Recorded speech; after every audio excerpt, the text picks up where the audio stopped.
हरे कृष्णा। तो हम लोग अध्ययन कर रहे हैं महाभारत। इसमें जो कल हम लोग पढ़े थे कि किस प्रकार से जो है हिडिंबासुर जो है मारा गया और जो उसकी बहन थी हिडिंबा उसका भीमसेन से विवाह हुआ और जो है भीमसेन और हिडिंबा से घटोत्कच की उत्पत्ति हुई।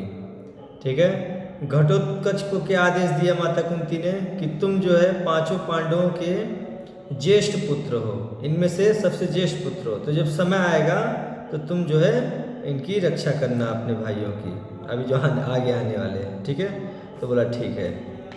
उसके बाद जो है इस पांडव जो है आ गए कहाँ पर, व्यासदेव मिलने आए पांडवों से।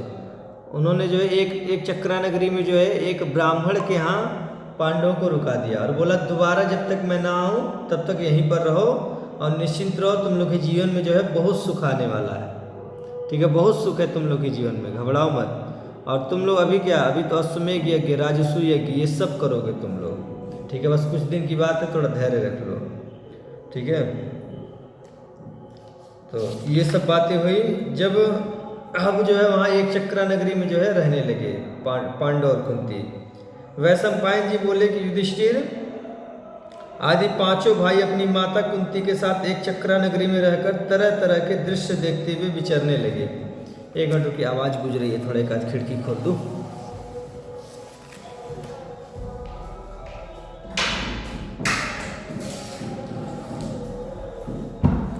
वहां पे जो तरह तरह के जो है दृश्य देखते हुए विचरने लगे। वे भिक्षावृत्ति से अपना जीवन निर्वाह करते थे।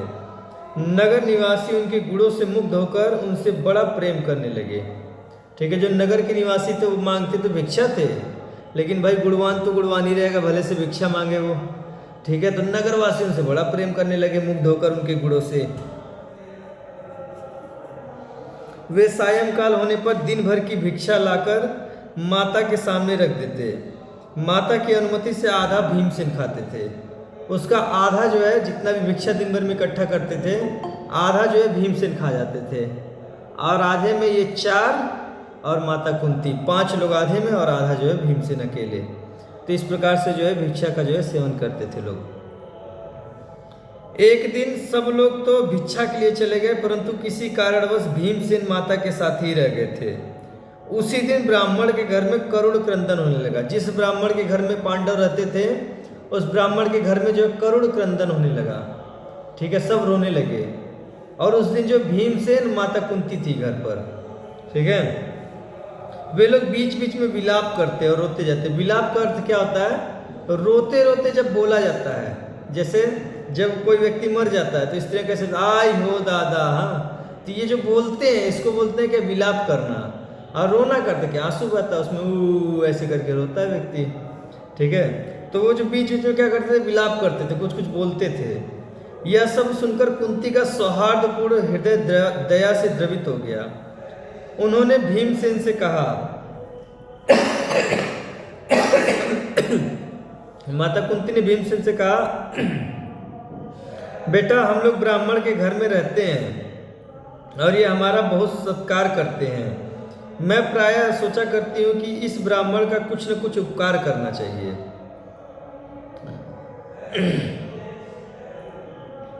कृतज्ञता ही मनुष्य का जीवन है। जितना कोई अपना उपकार करे उससे बढ़कर उसका करना चाहिए। अवश्य ही इस ब्राह्मण पर कोई विपत्ति आ पड़ी है, यदि हम इसकी कुछ सहायता कर सकें तो उऋण हो जाए। भीमसेन ने कहा, माँ तुम ब्राह्मण के दुख और दुख के कारण का पता लगाओ, मैं उनके लिए कठिन से कठिन काम भी करूँगा। ठीक है, देखिए इसमें जो माता कुंती हैं वो अपने बच्चों के साथ एक ब्राह्मण के यहाँ रहती थी। व्यासदेव उनको वहाँ पे रखवाए थे, व्यासदेव ब्राह्मण से बात करके उनको रखवाए थे। तो जब देखी कि जो ब्राह्मण परिवार जो बड़ा दुख में है तो सोची कि भाई ये लोग हमारा बड़ा उपकार किए। क्या उपकार किए, अपने घर में रखे हैं। ठीक है, तो अब जो हम भी इनका उपकार करेंगे। ठीक है, देखिए पता नहीं क्यों बार बार ये आ ही जाता है कथाओं में। हाँ, अभी क्या है कि अब आ गया तो बता रहे हैं ठीक है, बार बार ये बातें बता चुके, लेकिन अब फिर से आ गए तो फिर से बताना पड़ रहा है। ठीक है, जैसे जो देखिए अभी जो है किराए पर रूम चलते हैं। ठीक है, पहले तो सिस्टम नहीं था। जैसे ये जो ब्राह्मण है किराए पे नहीं रखे थे कुंती को, लोग ऐसे ही कोई आता था अतिथि तो उसको एक कमरा दे देते थे, आप जो वहाँ रहिए, ठीक है, जितना उसकी ज़रूरत होती थी उतना उसको दे देते थे, कहीं आप रहिए वहाँ पर, ठीक है। पहले गेस्ट हाउस नहीं चलते थे, क्या चलता था, अतिथि की सेवा होती थी। कोई व्यक्ति कहीं भी जाता था वहाँ पर जो है किसी के घर देखकर रुक जाता था अपना, और व्यक्ति जो अतिथि की देव के समान पूजा करता था, ठीक है, उनका सम्मान करना, उनको भोजन कराना, उनको अपना भोजन स्वयं नहीं बनाना पड़ता था, ठीक है, वो जो है वही व्यक्ति जो है उनको जो भोजन बना के खिलाता था, सब कुछ करता था, जिसके घर पे रुके हैं वो। देखिए हमारा समाज स्तर कितना गिर गया है, ठीक है। आज तो गेस्ट हाउस चलने लगे हैं, उसमें जो बहुत ज़्यादा पैसे खींचे जाते हैं, कौन से नरक में जाएंगे क्या मालूम, कौन से नरक में जाएंगे, ठीक है। हम ये बताना चाह रहे थे कि देखिए तो क्या होता है कि हम किसी के यहाँ मान लीजिए किराए पर रहते हैं, ठीक है, तो पहले तो जो भी सिस्टम रहा हो, अब तो लोग जो है किराया लेते हैं, कोई फ्री में नहीं रखता है। लेकिन अगर एक तरीके से देखा जाए तो व्यक्ति जितना परिश्रम करके घर बनाया है ना, हम कभी किराया देकर जो है उस परिश्रम को जो चुकता नहीं कर सकते हैं, ठीक है, कभी भी नहीं। इसलिए हमको उनका बड़ा उपकार मानना चाहिए। कोई व्यक्ति जो बड़ा परिश्रम करके मकान बनाया, हमको जो बस ऐसे ही रहने को मिल जा रहा है, जो हम किराए का पैसा देते हैं ना, कुछ नहीं होता है उससे। तो जो ज़मीन खरीदा है ना वो भी कभी नहीं मिल पाएगा उससे। जो मकान बनाया हो तो बात छोड़े, जब तक उसका मकान पुराना होगा तब तक जो उसका ज़मीन का पैसा है ना वो भी नहीं आप दे सकते हैं किराए के माध्यम से, मकान की तो बात ही छोड़िए, ठीक है। इसलिए उनका ना बड़ा उपकार मानना चाहिए मकान मालिक का, ठीक है, वो जो भाड़ा लेता है, पहले के लोग भाड़ा नहीं लेते थे, बड़ा उपकार मानना चाहिए। अच्छा, अगर इस प्रकार से व्यक्ति उपकार माने उनका ना, तो फिर जो है मालिक और जो है किराएदार में लड़ाई ना हो कभी, ठीक है। हम तो बड़ा उपकार मानते हैं, कहीं भी किराए पर रहते हैं, हमारा ऐसा दुर्भाग्य है अपना घर होते हुए हमको किराए पर रहना पड़ता है, ठीक है। तो जो है तो हम जब मालिक का बड़ा उपकार मानते हैं, अच्छा, इससे होता क्या है कि हमारा मालिक से कोई झगड़ा नहीं होता है, ठीक है। अभी जो है जब अभी तुरंत ही जो है एक कमरा खाली किए हैं, वहाँ की जो माता जी थी वैसे बाहरी तरीके से देखा जाए तो बहुत दुष्ट थी, ठीक है, बहुत गलत व्यवहार करती थी। लेकिन जब कमरा खाली कर रहा था तो जिस हिसाब से मैं बात किया उनसे, मैं उनके लाइट बिल पूरा पे कर दिया, जो भी हो गया। फिर मैं फ़ोन लगाया, माता जी और बताइए और क्या सेवा किया जाए आपका। अच्छा, बहुत प्रेम से मैं बात कर रहा था, तुम्हारी पत्नी पूछी कि आप इतना प्रेम से क्यों बोल रहे हैं, ऐसा क्यों, अब तो काम खत्म हो गया, अब कौन सी रिश्तेदारी निभानी है। हम कह रहे मूर्ख, इनका जो जीवन भर हम उपकार मानेंगे, इतना परिश्रम करके मान लीजिए मकान बनवाई है, हम जो फ्री का जो है उसमें बस 3,000 रुपये देकर जो एक साल जो है रहने के लिए मिल गया, 3,000 रुपये महीना देख के, और फिर हम उनका उपकार न माने, ठीक है। तो हमको उपकार मानना चाहिए उन लोगों का। अगर इस प्रकार से रहा जाए तो फिर मालिक और जो ये भाड़ेदार हैं इनमें जो है झगड़ा कभी हो ही ना। लेकिन अभी क्या है, थोड़ा सा 1-2 हज़ार रुपये दे देंगे, ऐसा लगे जैसे खरीद लिए हम घर को, लड़ेंगे जाकर मालिकों से, ठीक है, फिर देख लेना जीवन भर जो है ऐसे ही रहोगे फिर। तो शास्त्रों से हमको ये सब सीखना चाहिए, किस प्रकार से जो हमको व्यवहार करना चाहिए। देखिए माता कुंती उनके घर पे रुकी हैं, अभी देखिए उनके लिए क्या क्या करेंगी, आगे देखिए। तो जो है भीम बोला कि मैया मैं कठिन से कठिन काम करूंगा, उनका जो है उनके लिए कठिन से कठिन काम करूंगा। कुंती माता जल्दी से ब्राह्मण के घर में गई, मानो गाय अपने बधे बछड़े के पास दौड़ी हो। ऐसा नहीं आराम आराम से गई, जैसी भीम बोला वैसी दौड़ कर गई। कैसे गई, जैसे बधा हुआ बछड़ा होता है, गाय अगर खुल गई तो दौड़ कर जाती है अपने बछड़े के पास, ऐसे दौड़ती हुई गई माता कुंती। उन्होंने देखा कि ब्राह्मण अपनी पत्नी और पुत्र के साथ मुंह लटकाकर बैठा है और कह रहा है कि धिक्कार है मेरे इस जीवन को, क्योंकि यह सारहीन, व्यर्थ, दुखी और पराधीन है। जीव अकेला ही धर्म, अर्थ और काम का भोग करता है। इनका वियोग होना ही उसके लिए महान दुख है। अवश्य मोक्ष सुख स्वरूप है। अब देखिए इस ब्राह्मण के घर में जो दुख पड़ा है, तो अभी जो इसको जो है सब कुछ धिक्कार दिख रहा है, और धर्म अर्थ काम सब धिक्कार दिख रहा है। अब इसको मोक्ष अच्छा लग रहा है। तो जब दुखी होता है ना व्यक्ति, तब उसको जो भगवान याद आते हैं, ठीक है ना। इसलिए दुख बहुत अच्छे होते हैं, दुखों को स्वीकार करना चाहिए, ठीक है। कह रहा अवश्य मोक्ष जो है सुख स्वरूप है, परंतु मेरे लिए उसकी कोई संभावना नहीं है। भाई धर्म अर्थ काम के लिए जो जीवन में परिश्रम किए हैं तो मोक्ष तो मिलेगा नहीं।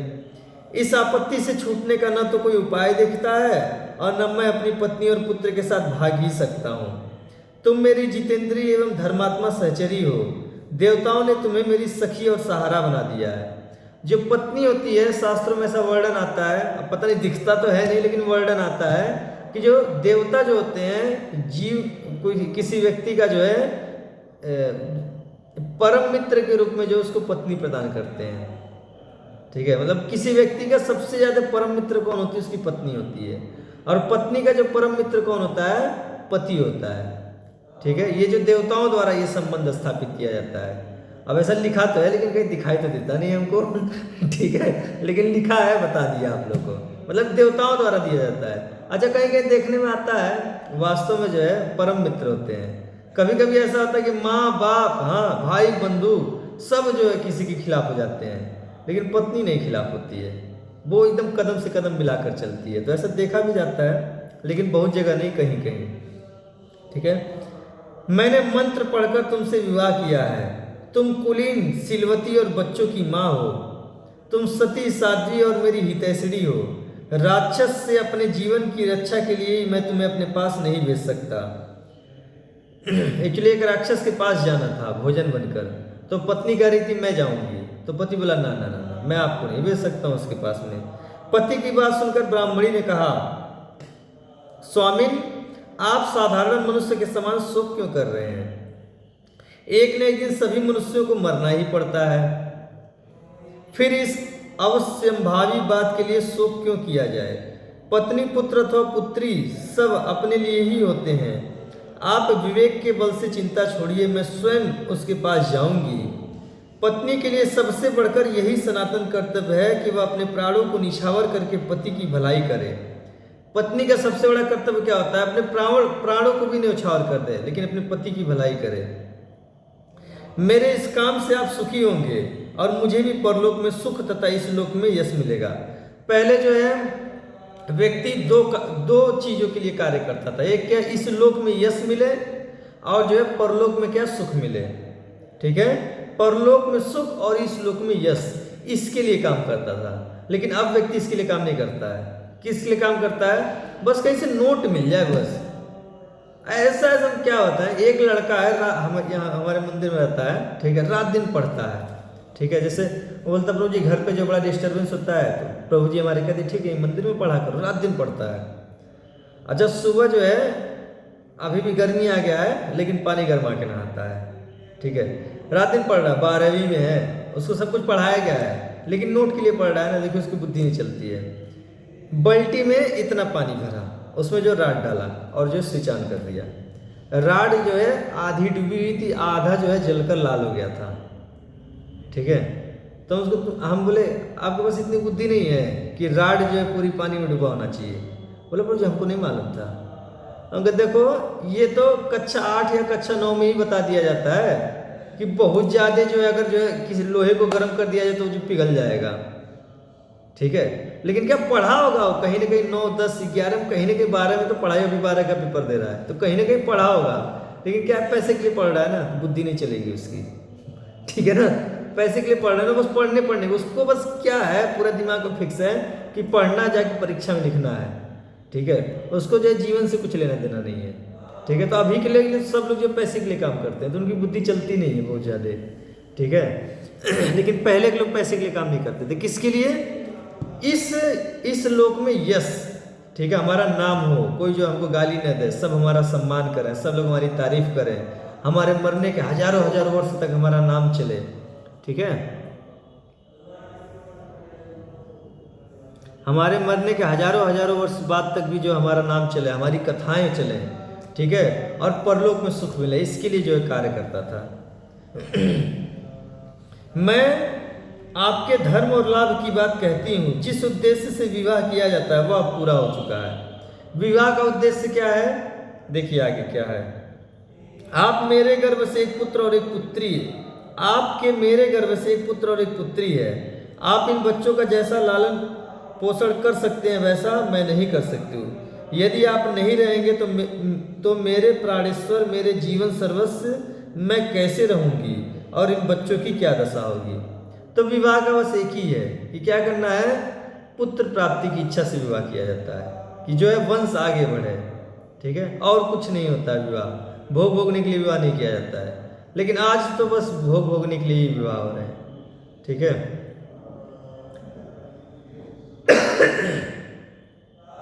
यदि मैं अनाथ और विधवा होकर जीवित भी रहूं तो इन बच्चों को कैसे रखूंगी? जब घमंडी और अयोग्य पुरुष इस लड़की को मांगने लगेंगे तो मैं इनकी रक्षा कैसे कर पाऊंगी? भाई आजकल की स्त्रियां तो इतनी मूर्ख हैं, उनको लगता है कि हम पुरुषों के बराबर हैं। ठीक है, हम पुरुषों से कम नहीं हैं। लेकिन पहले की स्त्रियां मूर्ख नहीं थी, वो जानती थी। वो कह रही कि मान लीजिए अगर आप चले जाएं, मैं रह जाऊं, मैं जीवित रहूं, तो जब घमंडी पुरुष आएंगे और इस लड़की का हाथ मांगेंगे तो फिर कैसे मैं अपनी लड़की की रक्षा करूंगी? भाई आप रहेंगे तो रक्षा करेंगे। अच्छा, इससे एक बात और पता चलती है कि जो पुरुष जो है उसको अपने परिवार की रक्षा करनी होती है। ठीक है, आजकल के जो भड़वे हैं, क्या बताया जाए, साले शराब वराब पीते घूमते हैं, उनको जरा भी चिंता नहीं है। इन सारे भड़वों की स्त्रियों को मुसलमान जो है कुछ दिनों बाद जो है दूषित करने वाले हैं। जितने भी हिंदू हैं ना, जो शराब पी रहे हैं, होलियों में कपड़ा फाड़ के घूम रहे हैं, ठीक है, और जो फालतू की बातें करते घूम रहे हैं इधर उधर, इन सब की स्त्रियों को जो है ज़्यादा नहीं, बस 10-20 साल, ठीक है, ठहर जाओ, सबकी स्त्रियों को जो है वो कुछ उल्टा सीधा करने वाले हैं। ठीक है, और कोई कुछ नहीं कर पाएगा। ठीक है, बीच में ये भविष्यवाणी का ग्रंथ में बताया जा रहा है, कोई महापुरुष लिखे हुए हैं कि कुछ हो गया तो हिंदू बच जाएगा, अन्यथा ये मुसलमान 10-20 साल में इनका इलाज करने वाले हैं। ठीक है, वैसे तो रिकॉर्ड है कि 21 लाख लोग मारे गए थे जब भारत पाकिस्तान बटा था। ठीक है, लेकिन हमको नहीं लगता कि बस 21 लाख लोग मारे गए होंगे, क्योंकि रिकॉर्ड जो है कम से कम जो है बहुत आधा तो छुपाया जाता है। ठीक है, कम से कम जो 1 करोड़ लोग मारे गए होंगे। ठीक है, तो सोचिए उस समय में जो है जब जो हिंदू आजकल तो हिंदू एकदम सोया ही पड़ा हुआ है। ठीक है, एकदम सुकड़े से, हाँ, एक घर में एक ही बच्चा होता है। तब हिंदुओं के घर में जो 4-4, 5-5, 10-10 बच्चे हुआ करते थे। उस समय में भी जो है ये इतने ज़्यादा की संख्या में मारे गए। तो सोचिए अब की बार अगर जो है ऐसा कुछ हुआ तो फिर क्या हाल करेंगे वो हिंदुओं का। लेकिन जो किसी को कुछ दिखाई नहीं दे रहा, ठीक है, फिर देख लेना अपनी आंखों से अपना भविष्य। ठीक है, तुम लोग को देश के लिए कुछ काम नहीं करना है, कुछ नहीं करना, फिर देखना अपना भविष्य। ठीक है, क्या होगा आप लोग का। ठीक है, तो लेकिन ये पुरुष का जिम्मेदारी होता है अपने परिवार की रक्षा करना, योजना बनाना चाहिए किस प्रकार से रक्षा करें। तो अभी तो कुछ योजना नहीं है, हमको भगवान के आश्रित रहना चाहिए। क्यों? क्योंकि सब भ्रष्ट है, क्या कर लोगे आप अकेले। ठीक है, आपकी सरकार भ्रष्ट है। ठीक है, सब कुछ एक तरफा सब उल्टा सीधा चल रहा है, आप कुछ नहीं कर सकते हो। तो क्या करना चाहिए? अपने कर्तव्य का पालन करना चाहिए और भगवान के आश्रित रहना चाहिए। हे भगवान, हम कुछ नहीं कर पाएंगे, ना हमारा परिवार है, ना हमारी पत्नी है, ना हमारे बच्चे हैं। आपकी पत्नी है, आपके बच्चे हैं, आप रक्षा करो। ठीक है, अपना मानो ही मत भाई, भगवान का ही सब मान कर रहो। ठीक है, उससे जो कुछ हो जाए, बाकी और कुछ हम नहीं कर सकते हैं। ठीक है, क्यों? क्योंकि पूरा चारों तरफ भ्रष्टी, कोई सुनने को तैयार ही नहीं है। ठीक है, नेता अपने अहंकार में घूम रहे हैं, उनको लग रहा हम ठीक कर लेंगे।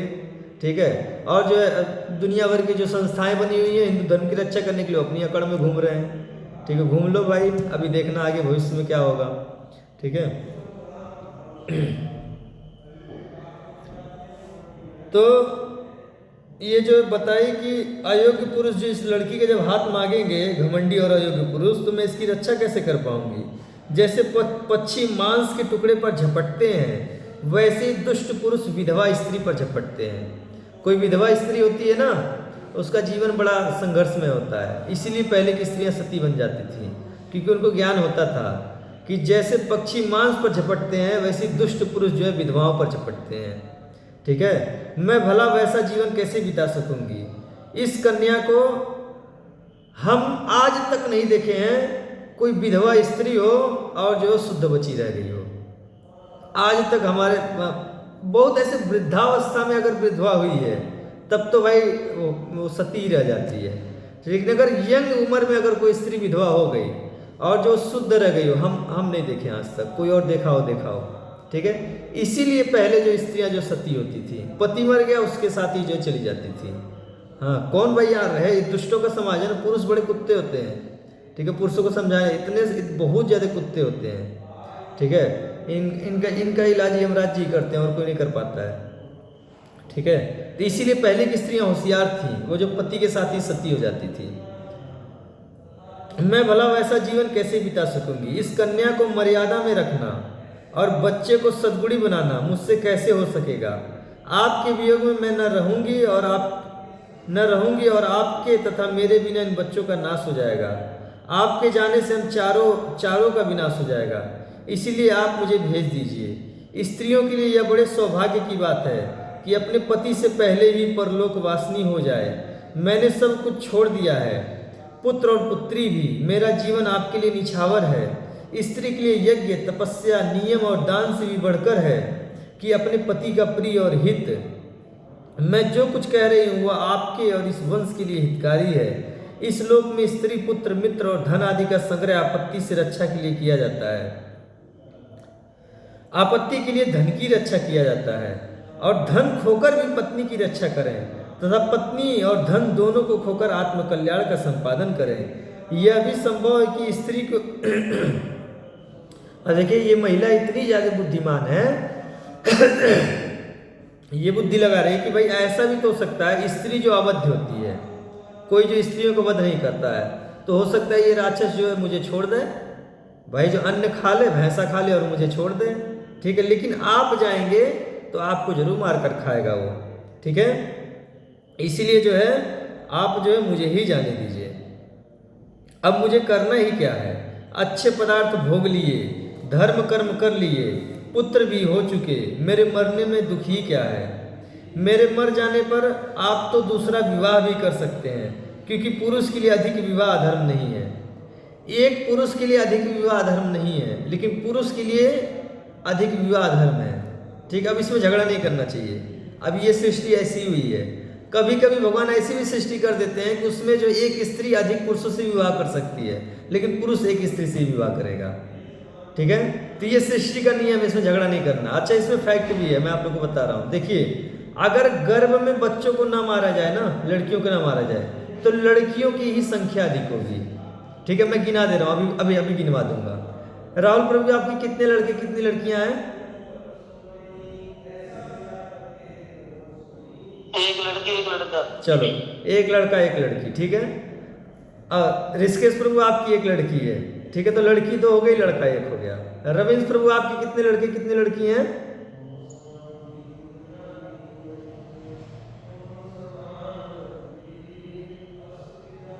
रविंद्र प्रभु, सुमरेंद्र प्रभु, आपके कितने लड़के कितनी लड़कियां हैं? प्रभु जी मेरे पास 2 बेटे हैं। 2 बेटे हैं बस,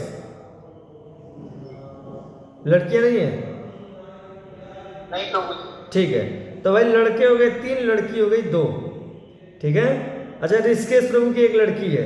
अच्छा, सुमरेंद्र प्रभु का तो खाता बंद हो गया, अब कुछ होने वाला नहीं है, लेकिन जो है ऋषिकेश प्रभु और सबका जो है अभी खुला हुआ है, आगे जो लड़की लड़के होंगे, ठीक है ना। तो जो लड़के हो गए 3, लड़की हो गई 2, मेरी एक लड़की है तो लड़की हो गई 3, ऋषिकेश प्रभु की एक लड़की हो गई लड़की 4, और पूजा माता जी की एक लड़का है, तो लड़का 4 और लड़की भी 4, ठीक है ना, बराबर हो गया ना। और जो है अभी रवि प्रभु नहीं बता रहे हैं, अब कहीं भी औसत देखेंगे लड़कियों की संख्या ज्यादा होती है, और अभी तो गर्भ में मार दिया जा रहा है, और गर्भ में ना मारे तो लड़कियों की संख्या जो है ज्यादा ही होती है। इसीलिए नियम बनाया गया कि एक पुरुष जो अधिक स्त्रियों से विवाह कर सकता है, लेकिन महिला जो अधिक पुरुषों से विवाह नहीं करेगी, ये नियम है। रंज प्रभु अनम्यूट नहीं हो रहा आपसे?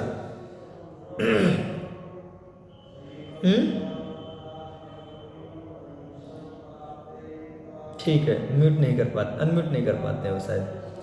तो इनकी भी शायद 2 लड़की 1 लड़का है, तो लड़कियों की संख्या ज़्यादा हो जाएगी जब इनका वोट मिलेगा तब, ठीक है। तो लड़कियों की ही संख्या ज़्यादा। हम जहाँ भी चेक करते हैं, जैसे आपस में एक समूह है तो हम पूछते हैं, ठीक है, कितनी लड़कियाँ लड़के हैं, तो हम हमेशा जो है लड़कियाँ ही अधिक निकलती हैं। सोचिए इतना। मेरी काउंटिंग भूल गए आप, एक मेरी भी ऐड कर लीजिए। हाँ, मेरी काउंटिंग भूल गए, एक मेरी भी ऐड कर लीजिए। हाँ, ठीक है। तो लड़कियां ही अधिक होती हैं, मैं बहुत काउंट कर करके देखा हुआ हूँ, हर एक समाज में लड़कियां ही अधिक होती हैं। सोचिए गर्भ में मारने के बाद की बात है, अगर गर्भ में लड़कियों को ना मारा जाए तब लड़कियों की संख्या क्या होगी। इसीलिए ये नियम बनाया गया है कि एक पुरुष जो अधिक स्त्रियों से विवाह कर सकता है, ठीक है, इसमें जो अधर्म नहीं है, लेकिन विवाह कर सकता है विवाह के अलावा और कुछ नहीं सोचना है, ठीक है ना। तो जो बोली कि भाई आप तो दूसरा विवाह कर सकते हैं, आपके लिए तो कुछ अधर्म नहीं है, लेकिन जो है मैं तो विवाह कर नहीं सकती हूँ, मेरे लिए तो अधर्म हो जाएगा।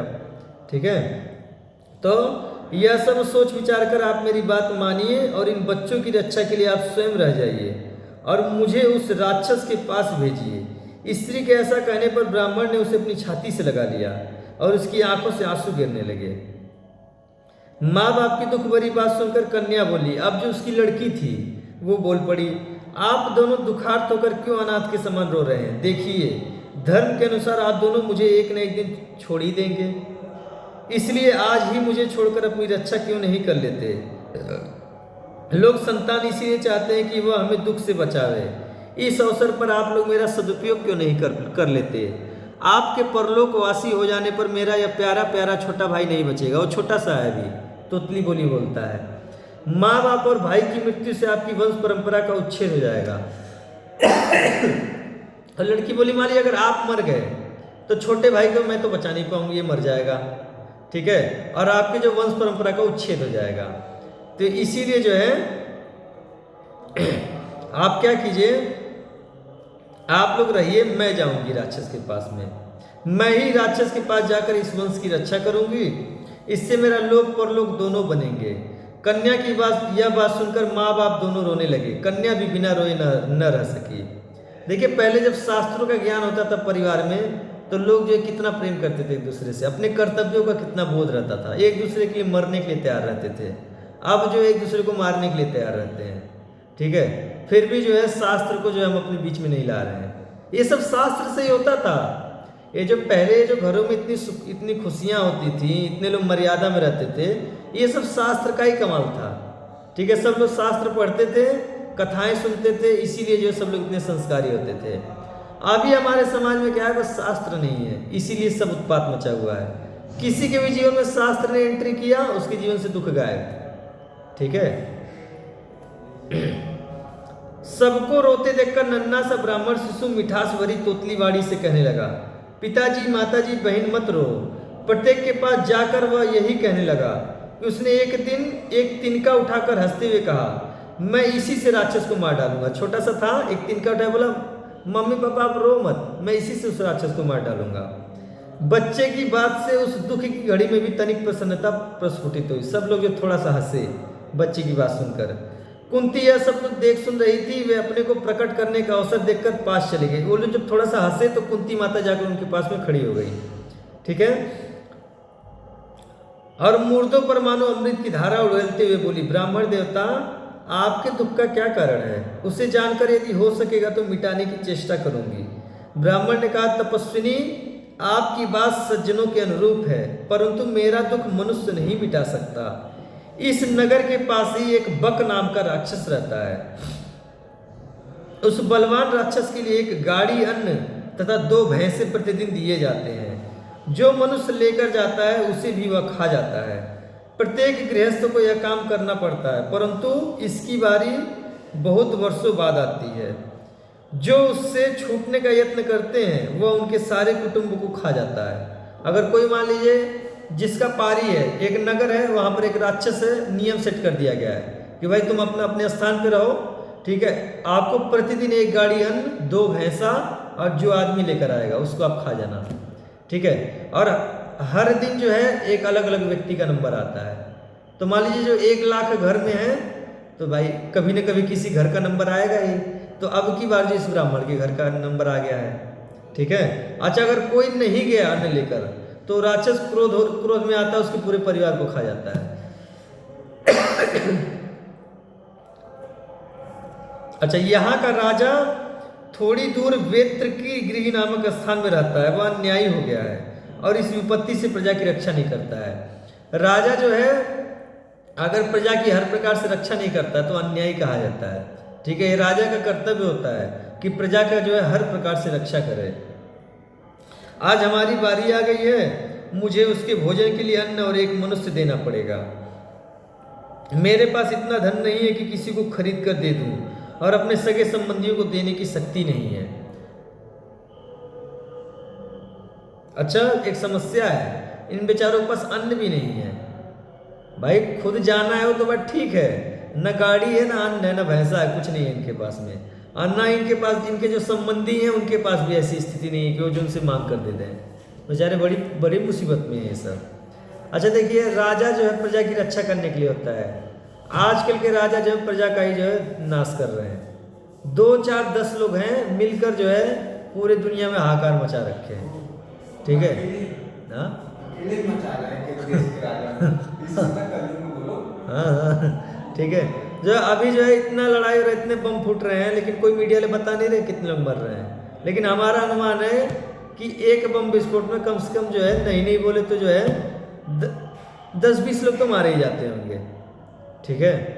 और जो है कितना बम गिरा चुका है, 5000 बम गिरा दिया ना इजराइल, ईरान के ऊपर, उसके ईरान के ऊपर। तो जो है 5000 गुणे जो 20, ठीक है, कितना हो गया? 1 लाख लोग जो मर चुके हैं। ठीक है। और राजा देखिए कुछ है, अपना ठाठ से कहीं जो सोफे पे बैठा होगा वहीं से अपना फ़ोन घुमाता होगा। ठीक है। तो ये आजकल के राजाओं की स्थिति है। ठीक है। हमारे भारत में 26 लोग की दिन दहाड़े, ठीक है, धर्म पूछ के गोली मार दी गई। ठीक है। और जो है हमारे यहाँ का राजा क्या किया, बस गया, बम पटाखे फोड़कर चला आया, और हमारी पूरी प्रजा जो जय जय जय जय हर हर मोदी कर रही है। अरे मूर्खों, 27 लोगों को मारा है। इतना मारना चाहिए उनको, इतना मारना चाहिए कि 27 जीवन में भी कभी इधर आंख देखने का जो प्रयास न करें। लेकिन मूर्ख है ना, इनकी बुद्धि भी नहीं है। फिर मारेगा वो, बस बम फोड़कर चले आए, इधर उधर गए, बस बम फोड़कर चले आए 2-4 खुश करने के लिए। इनकी औकात नहीं है ना कुछ करने के लिए। ठीक है। बस 2-4 जगह बम फोड़कर चले आए, बदला ले लिए। ठीक है। कभी पढ़ो शास्त्रों में कि अगर जो है अगर किसी कहीं पर जो किसी नगर में जो है किसी व्यक्ति को कुछ हो जाता तो राजा लोग क्या करते थे, पूरी सेना लेकर जाते थे। राजा स्वयं आगे होता था और अपने बच्चों को आगे रखता था। ठीक है। ऐसा नहीं बच्चों को घर छोड़कर आता था, बच्चों को आगे रखता था, और पूरे नगर पर आक्रमण करके राजा को हराकर बांध कर लेकर आता था अपने राज्य में, और पूरे नगरवासियों के सामने दिखाता था देखो हम बदला ले लिए। ठीक है। ये होता है राजा का कर्तव्य। 27 लोगों को मार दिया गया, 2-4 जगह बस बम पटाखा फोड़े और कुछ नहीं कर पाए, और नाम दिए थे ऑपरेशन सिंदूर। मूर्खों की तो क्या ही कहा जाए मूर्खों को। ठीक है। तो ये सिस्टम होता है, राजा को प्रजा का रक्षा करना होता है। अच्छा, अब उनकी भी गलती नहीं है, जितना हमको चाहिए उतना कर देते हैं, उतने में हम खुश हो गए तो उतना ही किए वो। भाई हमारी मांग और होती तब तो और करते ना। ठीक है। अच्छा, जिन साधुओं को इसका विरोध करना चाहिए वो उनकी चाटुकारी में लगे हुए हैं नेताओं के, तो भाई विरोध कौन करे? हाँ, तो क्या ही किया जाए। तो इस प्रकार से जो है उनके पास में अन्न था, कुछ था ही नहीं। अब अपने छुटकारे का कोई उपाय न देखकर मैं अपने सारे कुटुंब के साथ जाना चाहता हूँ, वह दुष्ट सभी को खा डालेगा। कुंती ने कहा कि ब्राह्मण देवता आप न डरें और न शोक करें, उससे छुटकारे का उपाय मैं समझ गई। आपके तो एक ही पुत्र हैं और एक ही कन्या है, आप दोनों में से किसी को जाना भी मुझे ठीक नहीं लगता है। मेरे 5 लड़के हैं, उनमें से एक पापी राक्षस का भोजन लेकर चला जाएगा। ठीक है। देखिए माता कुंती का हृदय। ठीक है। बोली आपका एक बेटा एक बेटी है, मेरे 5 हैं, एक लेकर चला जाएगा, क्या दिक्कत है? ब्राह्मण ने कहा हरे हरे, मैं अपने जीवन के लिए अतिथि की हत्या नहीं कर सकता। अवश्य ही आप बड़ी कुलीन और धर्मात्मा हैं, तभी तो ब्राह्मण के लिए अपने पुत्र का भी त्याग करना चाहती हैं। मुझे स्वयं अपने कल्याण की बात सोचनी चाहिए।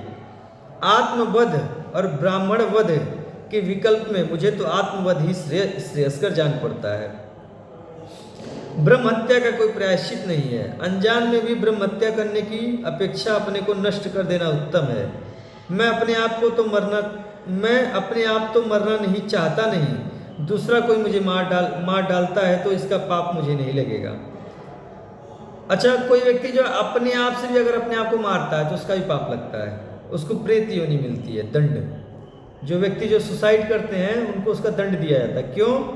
जैसे मान लीजिए ये शरीर जो है हमको भाड़े पे मिली हुई है, ये हमारी नहीं है, अगर इसको हम नष्ट करेंगे तो इसका दंड दिया जाएगा हमको। जैसे मान लीजिए कोई किसी आप कंपनी में काम करते हैं, आपको जो गाड़ी दिया है, ठीक है, उस गाड़ी को आप नष्ट कर दो तो कंपनी वाला फाइन लगा देगा आपके ऊपर। उसी प्रकार से प्रकृति के द्वारा ये शरीर हमको दिया गया, अगर इस शरीर को हम नष्ट करेंगे तो क्या होगा? हमको दंड दिया जाएगा। क्या दंड दिया जाएगा? प्रेत योनि में डाला जाएगा हमको, और बड़ी खतरनाक होती है प्रेत योनि, हालत खराब हो जाता है। खाने की इच्छा होती है लेकिन खा नहीं सकते हैं, पीने की इच्छा होती है लेकिन पी नहीं सकते हैं, ठीक है, प्रेम करने की इच्छा हो सकती है लेकिन किसी से प्रेम नहीं कर सकते हैं, बड़ी दुर्गति होती है उसमें। इच्छा होती है कोई हमसे बातें करे लेकिन कोई उनसे बात ही नहीं कर सकता है, ठीक है। मतलब इच्छाएं सारी होती हैं लेकिन वो सुविधा नहीं होता, जो उनको शरीर ही नहीं होता तो करें कैसे। हाँ,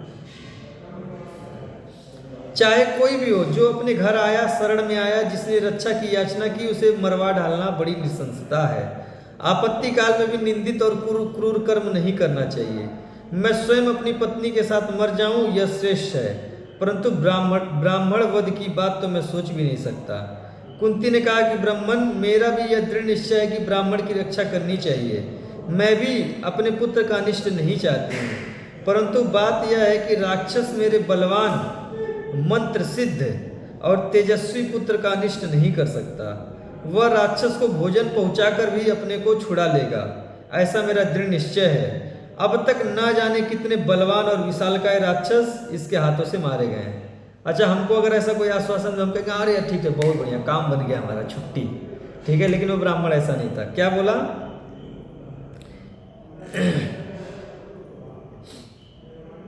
वो बोला कि नहीं नहीं, आप जो है अपने पुत्र को ना भेजिए, ठीक है।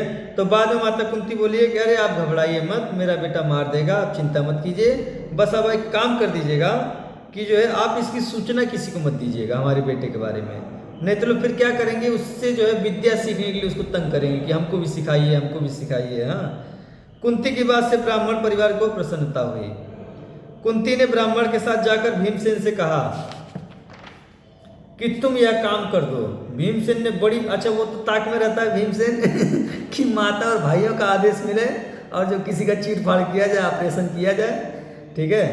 तो भीमसेन बड़ी प्रसन्नता के साथ माता की बात स्वीकार कर ली, ठीक है। उतना खाता था कि वो तो इंतजार ही करता रहता था कि बड़े भैया कहें किसी का इलाज करने के लिए। जिस समय भीमसेन ने वह काम करने की प्रतिज्ञा की, उसी समय युधिष्ठिर आदि भिक्षा लेकर लौटे। युधिष्ठिर ने भीमसेन के आकार, अच्छा जब भीमसेन को जब कुछ ऐसा मिल जाता था ना सर किसी का इलाज करने का, तो जो प्रसन्नता के मारे फूल कर जो मोटा ताजा हो जाता था, अब जो है थोड़ा ताकत आजमाने को मिलेगा, ठीक है। तो जब युधिष्ठिर जो उसका आकार देखे तो समझ गया कि किसी का इलाज करने का इसकी जो आज्ञा मिला कहीं से, ठीक है। तो वो पूछे अपनी माता से कि ये जो है भीमसेन जो करना चाहते हैं उसकी आपने आज्ञा दी है कि ये जो खुद से ये कुछ करना चाहता है? तो कुंती बोली कि नहीं नहीं, ये मेरी आज्ञा है। तो युधिष्ठिर जी बोले कि माँ, आपने दूसरे के लिए अपने पुत्र को संकट में डालकर बड़े साहस का काम किया है। अब युधिष्ठिर ऐसा नहीं बोले कि माँ आपने बेवकूफ़ी किया है, देखिए कैसा बेटा है, बोले कि आपने बड़ा साहस का काम किया, वाह क्या आनंद आ गया, ऐसी माँ होनी चाहिए, ठीक है। तो कुंती ने कहा बेटा भीमसेन की चिंता मत करो, मैंने विचार की कमी से ऐसा नहीं किया है। हम लोग यहाँ इस ब्राह्मण के घर में आराम से रहते हैं, उससे उऋण होने का यही उपाय है।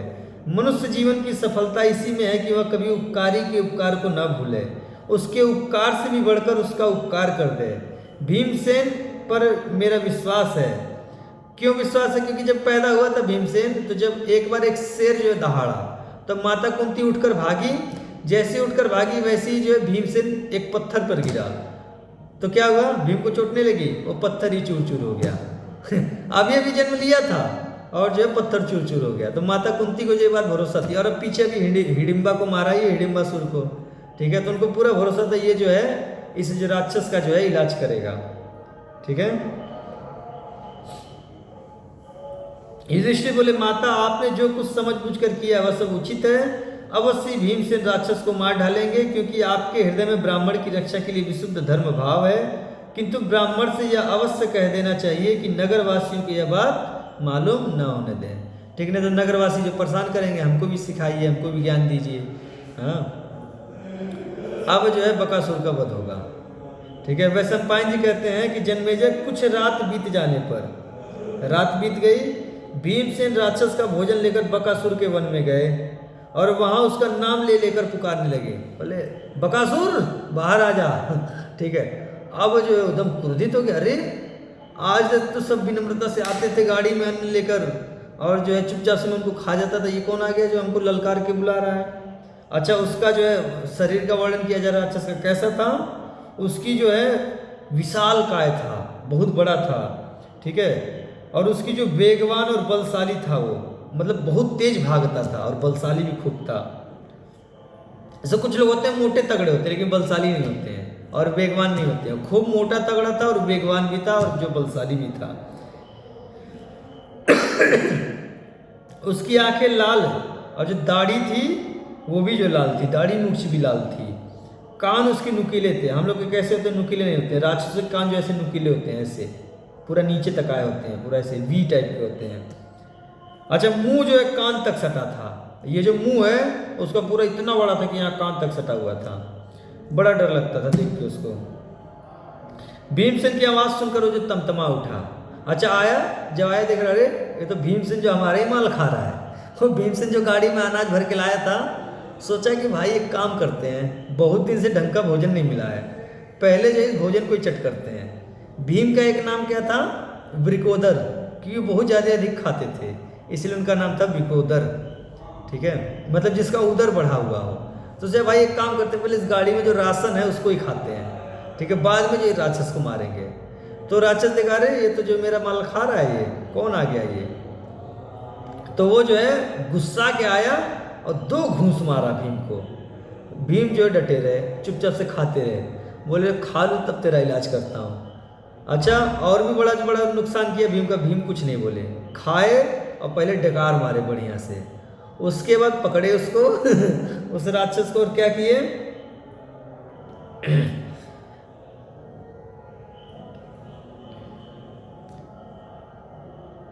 हाँ ठीक है, हाँ। अच्छा, जब वो घूसा उसा मारा, भीम जो डगा नहीं, तो जो है वो राक्षस क्या किया, वृक्ष एक तोड़ लिया, वृक्ष से मारने का प्रयास किया। तब तक जो भीमसेन खा पी चुके थे, डकार मार चुके थे, उसका वृक्ष जो बाएं हाथ में पकड़ लिए। ठीक है, और क्या किए, उसी वृक्ष से उसको दे मारे। अब दोनों ओर से जो वृक्षों की मार होने लगी, ये इधर से एक वृक्ष उखाड़ के मारते, वो उधर से एक वृक्ष उखाड़ के मारता था। ये सब चल ही रहा था कि बक ने दौड़कर भीमसेन को पकड़ा। वे उसे हाथों में कसकर घसीटने लगा। जब वो थक गया तब भीमसेन ने उसे जमीन में पटक कर घुटनों से रगड़ने लगा। उसकी गर्दन पकड़कर दबा दी और लंगोट खींचकर मरोड़कर कमर तोड़ डाली। उसका कमर तोड़ दिया भीमसेन ने। उसके मुंह से खून गिरने लगा और हड्डी पसली उसकी टूट गई, प्राण पखेरु सब जो उड़ गए। अच्छा, जब बकासुर का ये हो रहा था तो खूब तेज तेज चिल्ला रहा था, उसके पूरे परिवार वाले आ गए। तो भीमसेन बुलाए, देख रहे हो ना क्या हाल किया हूँ, अगर जो आज के बाद से नगरवासियों को परेशान किए तो तुम लोग का भी यही हाल करूँगा। वो बेचारे डर के भाग गए सबके सब ठीक है, अब ये भीमसेन क्या किया, इसको टांगा अपने कंधे पर और नगर के किनारे ले जाकर फेंक कर चुपचाप से घर चला गया। ठीक है, सुबह हुआ, सारे नगरवासी आए, देखे कि भाई ये जो राक्षस ये खून से लथपथ होकर जमीन पर पड़ा हुआ है। उसे देखकर सबके रोंगटे खड़े हो गए और जो है बात की बात समाचार जो है पूरे नगर में फैल गया। सब लोग देखने आए, उनको बड़ा आश्चर्य हुआ, और आश्चर्य हुआ तो सब लोग जो अपने अपने इष्ट देव की पूजा करने लगे कि भाई ये जो है भगवान की कृपा हुई है, भगवान की कृपा से जो राक्षस जो मारा गया। ठीक है, अच्छा, अब वो लोग पूछताछ करने लगे कि भाई किसकी बारी थी, कौन मारा इसको। तो पूछताछ में पता चला कि इस ब्राह्मण की बारी थी। उससे आके पूछे तो ब्राह्मण बताया कि जो आज हमारी बारी थी, लेकिन एक ब्राह्मण आया, उसने बोला कि भाई क्यों आप लोग दुखी हो। तो हमने बताया, तो बोला कि ठीक है, आप जो निश्चिंत हो जाइए, मैं राक्षस को अन्न पहुंचा दूंगा। ठीक है, और जो गए उन्होंने ये काम किया होगा। अच्छा, उसके बाद सभी वर्ण के लोग इस घटना से प्रसन्न होकर ब्रह्मोत्सव मनाने लगे। सभी वर्ण के लोग, सभी वर्ण मतलब ब्राह्मण, क्षत्रिय, वैश्य, शूद्र, सभी वर्ण के लोग इस घटना से प्रसन्न होकर ब्रह्मोत्सव मनाने लगे। पांडव भी यह आनंद उत्सव देखते हुए वहीं सुख से निवास करने लगे।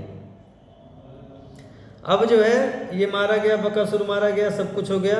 अब जो है द्रौपदी का स्वयंवर का आएगा। ठीक है, तो 9 मिनट है, इसमें जो है बता ही देता हूँ। एक अध्याय और ले लिया जाए,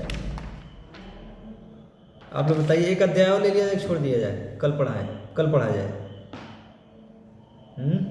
जल्दी बताइए।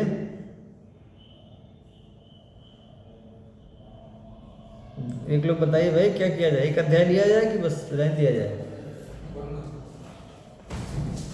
आप हमारे स्टूडेंट नहीं, आपसे नहीं पूछा जा रहा है ठीक है, जो लोग पढ़ रहे हैं उनसे पूछा जा रहा है। स्टूडेंट बताइए भाई।